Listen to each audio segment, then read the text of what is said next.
everybody. It's Christy from Mentally Kills back with another interview. Today I have Helen and I'm going to bring her out for you guys to meet her. Hey, how you Hi, doing? how are you? Good. Good. Thank you so much for your time and coming on. I really appreciate it. It's a pleasure and great to meet you. Great to meet you too. So I like to give the first minute to give you the floor to kind of tell us a little bit about yourself. Okay, I'm Helen. I'm from the UK. You may tell that from my voice. So I've struggled with mental health practically all my life. I was first suicidal from about 8 years old because I suffered emotional abuse as a child.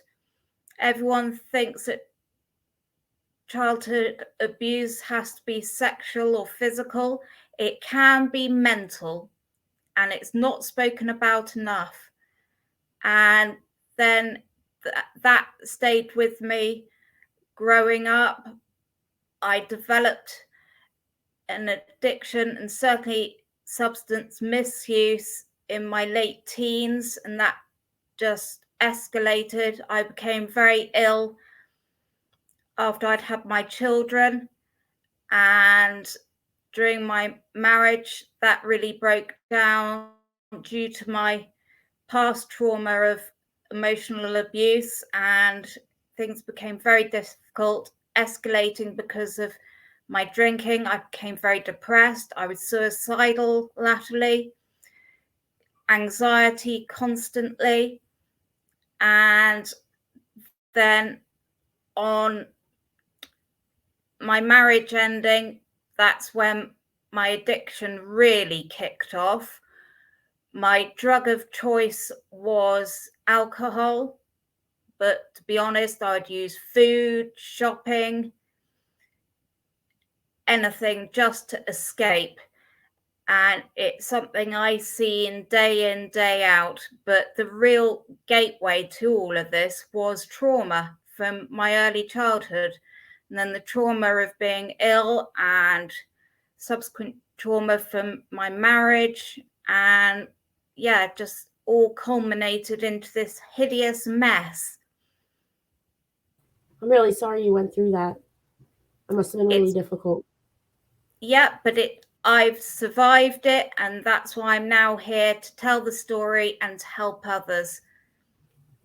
I'm Beautifully seeing said. addiction really just hitting every single bit of the community. It's not your drunken bum in an alleyway, it's the CEO of a major corporation or an entrepreneur that's perhaps working a lot from home, not in the office. And yeah, the traumas are all there, and it's just becoming more and more prevalent. I can definitely see that. Number one, how trauma will stem us. We're using any kind of escapism, like you said, shopping, eating, drinking, drugs, whatever the case may be. We're all using it to escape something. And especially people who work from home, there's no limit now because there is no one watching you. You're not in the office. You don't have to hide it anymore because you're at home. You're in private. So I can absolutely see how that would really affect people, especially with COVID and everybody getting locked up, how, addiction and drug usage could really be prevalent now. Absolutely. And for a lot of people, yeah, that's where COVID has really ramped things up. And now, as society is getting back to normal, or more normal, the new normal, they're really struggling because they're having to be out in the big wide world again. Right. And I know, like for me, I'm a single parent.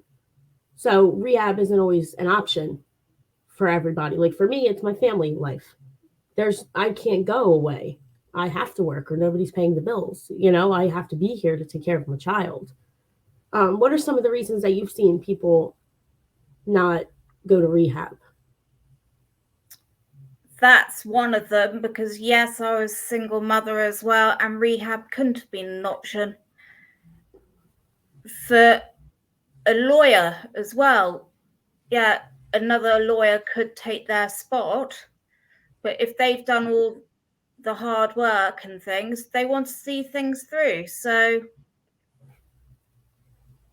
I always hear the argument, well, without rehab, then you're going to lose all of that. So it's worth giving up your life for. But actually, family is important, and it could cause greater problems if you do go away.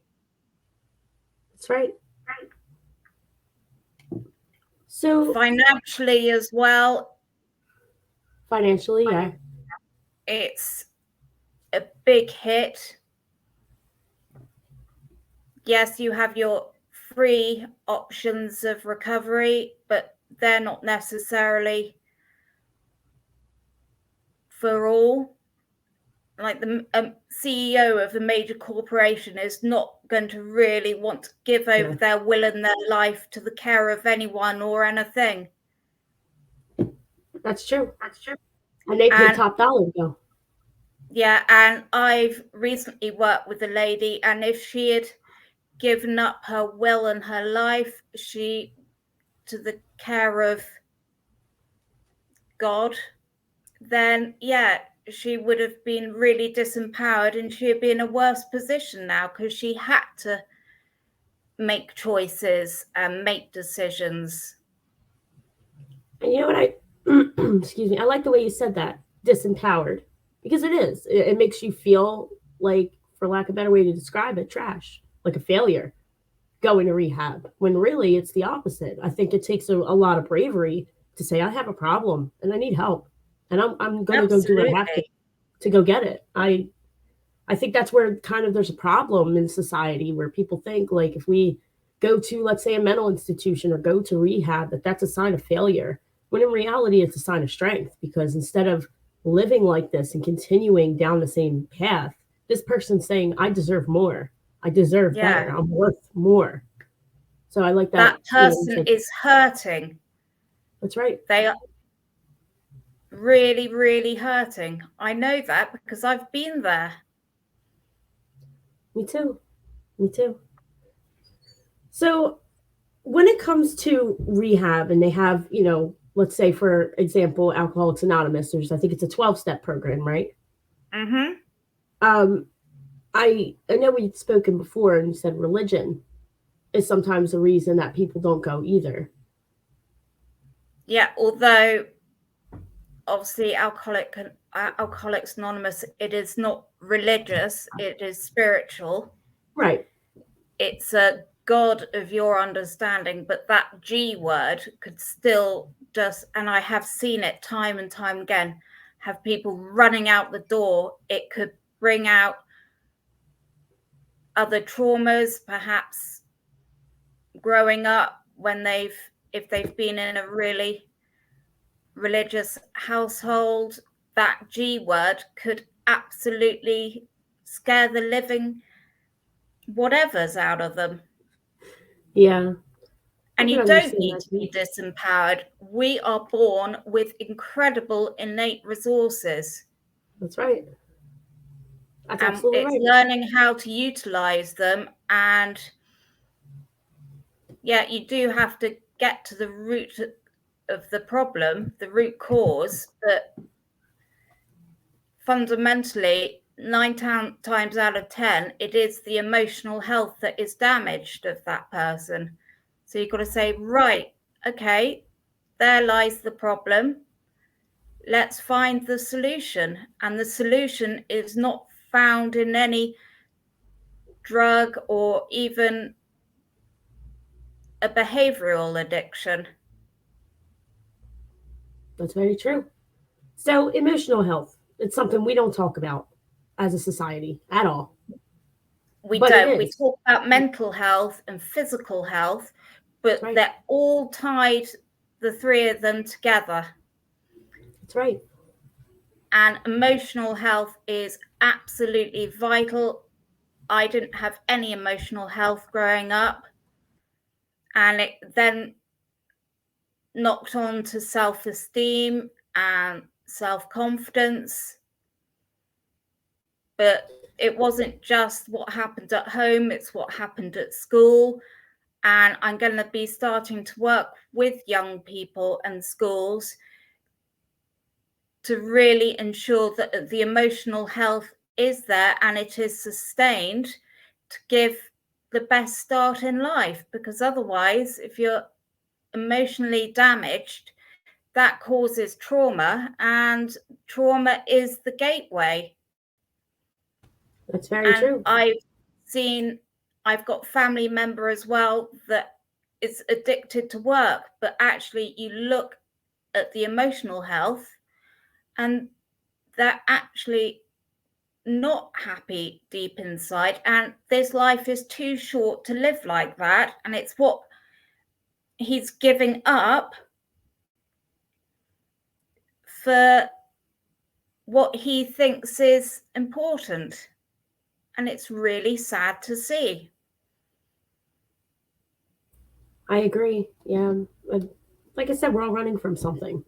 But I love that you bring up emotional health because, again, it's something we don't talk about, but it causes a lot of issues. Emotional needs not being met, whether it be as a child, as a teenager, whatever the case may be.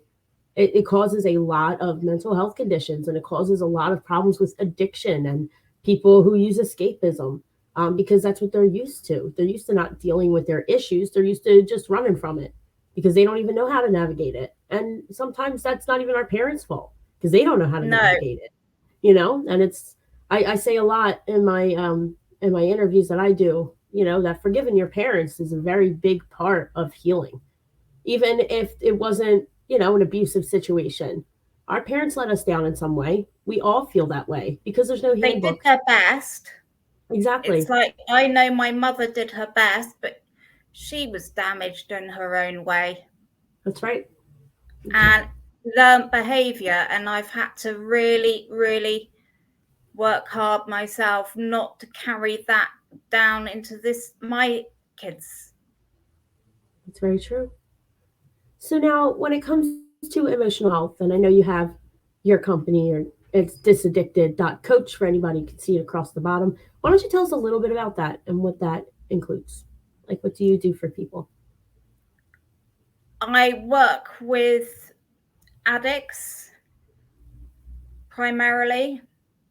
I have worked with disabled people because I am disabled myself, to really navigate this new life.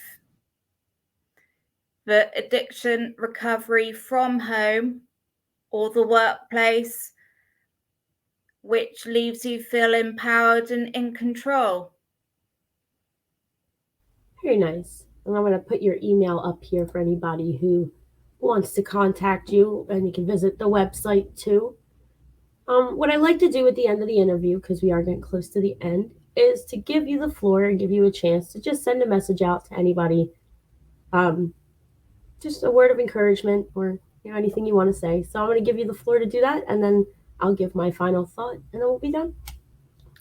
Brilliant. Well, I just really want to say, let me apologize on behalf of anyone or anything that has hurt you in the past, to give you this need to use. We know that addiction is partly genetic. You are born with a predisposition, but it's also environmental factors and conditioning of how you've been brought up, and indeed inherited behavior. But it can end, and help is there.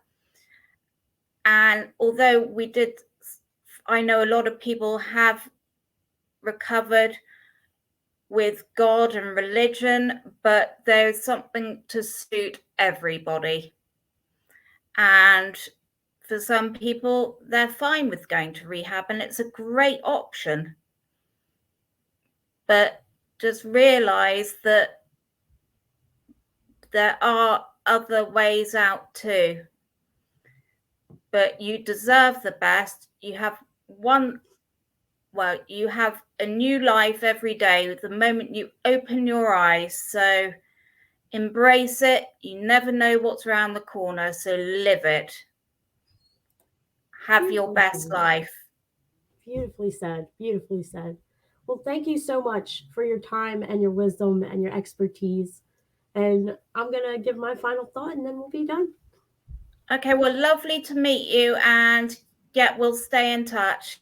Of course, of course. It was so nice meeting you. Thank you so much. Okay, have a blessed day. You too. Thank Bye. you. Bye.